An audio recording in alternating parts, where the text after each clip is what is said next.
একজন স্বৈরাচারী শাসককে এই দেশ থেকে পালাতে বাধ্য করেছি। দোসররা তারা কিন্তু এই দেশেই রয়ে গেছেন। অভিনয় শিল্পীরা তো হবে শান্তির দূত, ধ্বংসের দূত নয়। এই পক্ষ ওই পক্ষ নেই, সব এক পক্ষ। মিডিয়াতেও এরকম অনেক দোসর আছেন। রাজনৈতিক ব্যাপার স্যাপারে যাওয়ার কিছু নেই, আমরা একই পরিবার, একই ছাতার নিচে আসতে চাই সবাই। আমরা যে এক সেটা যে বোঝাতে পেরেছি, এটা আমার কাছে অনেক আনন্দের।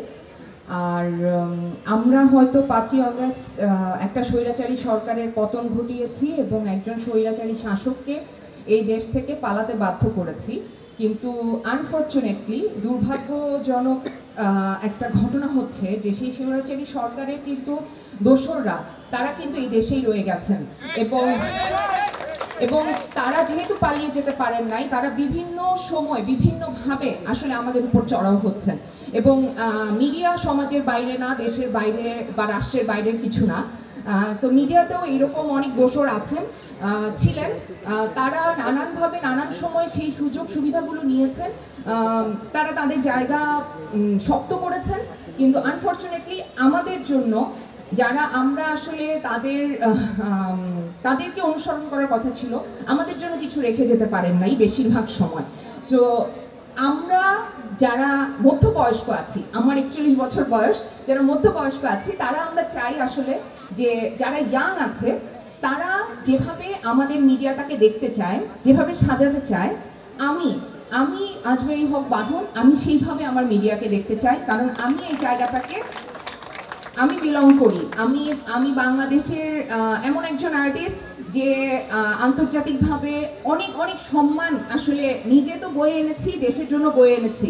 এখন যেভাবে আসলে ওনাদের পক্ষ, এই পক্ষ, ওই পক্ষ যেভাবে আলাদা করে দেয়া হচ্ছে, তো আমি সেই জায়গাটুকুই আসলে এমফাসাইজ করতে চাই যে এই পক্ষ ওই পক্ষ নেই, সব এক পক্ষ। এবং আপনারা যারা আমাদের দিকে আঙুল তুলছেন যে আপনারা ওই পক্ষ এই কথা বলছেন, আমি আপনার হয়েই কথা বলছি। আমি আপনার বিপরীত পক্ষে নেই, আমি আপনার ডেভেলপমেন্টের জন্যই কিন্তু কথা বলছি। তো আমরা কিভাবে আমাদের এই পেশাটাকে আরো আধুনিক করা যায়, সেকেলে যেভাবে রয়ে গেছে সেটা তো এভাবে সেই বিষয়গুলো নিয়েই তো এখন আধুনিক হওয়ার সময় চলে এসেছে। সো আরও কীভাবে ভালোর দিকে যাওয়া যায়, আন্তর্জাতিক মানের হওয়া যায়, এইসব দিকগুলো নিয়ে আমরা কথা বলতে পারি না? তো এই কথাগুলো বলার জন্য আপনাদের এই পক্ষ ওই পক্ষ নানান রাজনৈতিক ব্যাপার স্যাপারে যাওয়ার কিছু নেই, আমরা একই পরিবার, একই ছাতার নিচে আসতে চাই সবাই একসাথে। সো আমাদের বেটারমেন্টের জন্য আমরা কথা বলতে চাই, এখনও সময় আছে। আপনারা আসুন, আমাদের কথা শুনুন, আমাদেরকে সাহায্য করুন। করলে একটি শিল্পী সংগঠন শিল্পীদের আস্থার জায়গা হয়ে উঠতে পারে, কারণ এই সংগঠন দ্বারা তার সকল পেশাদারী স্বার্থ, মর্যাদা এবং অধিকার নিশ্চিত হবে। রিফরমেশনের মানি একদল খেয়ে গেল আরেক দল এসে খেতে বসবে এমন নয়। ফেসিস্ট সরাতে গিয়েই নিজেই ফেসিস্ট হয়ে ওঠার চান্স বেশি থাকে, যেটা আমরা চাই না।